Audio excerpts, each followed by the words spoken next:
Explicaremos paso a paso cómo hacer cajones para muebles. Asegúrese que el lugar de trabajo esté limpio y con el espacio suficiente para desarrollar la operación de manera segura. Verifique que los equipos estén en buen estado y con sus dispositivos de seguridad. Y use los elementos de protección personal recomendados según el tipo de operación. Hay dos maneras de hacer cajones. Una en que el fondo va atornillado a la estructura y la otra en que el fondo va inserto en la estructura.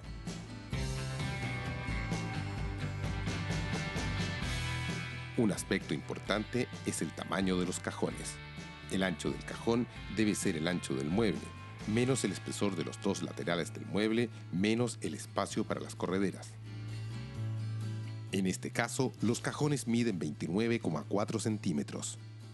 Los 35 centímetros del mueble, menos 3 centímetros del espesor de los laterales y menos 2,6 centímetros del espacio para las dos correderas. La profundidad va a depender del tamaño del mueble. Considerar que las correderas están disponibles en dimensiones de 30 a 60 centímetros con incrementos de 5 en 5 centímetros. En este caso, el mueble tiene 40 centímetros de profundidad y los cajones 30 centímetros. La altura de los cajones va a depender de la funcionalidad. En este mueble usamos 15 centímetros.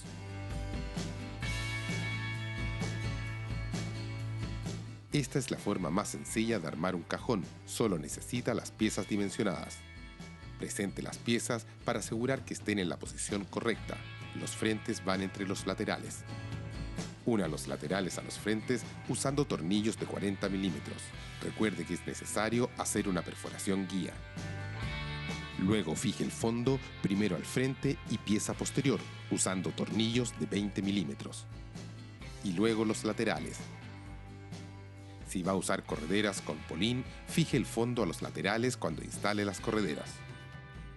Y para terminar, instale las tapas plásticas. En este caso, el frente y los laterales tienen un rebaje en el que se inserta el fondo. La pieza posterior es un poco más baja para que se pueda insertar el fondo una vez armada la estructura. El espesor del rebaje debe ser 1 milímetro más ancho que el material de fondo. En este caso usamos Durolac de 3 milímetros y el rebaje tiene 4 milímetros de espesor. Presente las piezas que conforman la estructura. Una los laterales a los frentes usando tornillos de 40 milímetros. Recuerde que es necesario hacer una perforación guía. Y atornille. Luego inserte el fondo del cajón y fíjelo a la pieza posterior usando tornillos de 20 milímetros. Y para terminar, instale las tapas plásticas.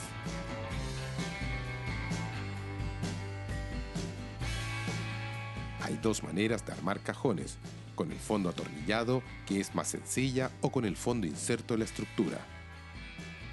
El ancho de los cajones se calcula descontando el ancho del mueble, el espesor de los laterales y el espacio para las correderas.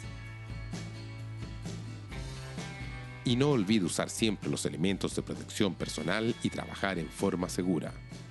Para más información, lo invitamos a visitar nuestro sitio web araucosoluciones.com y acceder a nuestro optimizador de corte, tips, proyectos, videos cómo hacer y mucho más.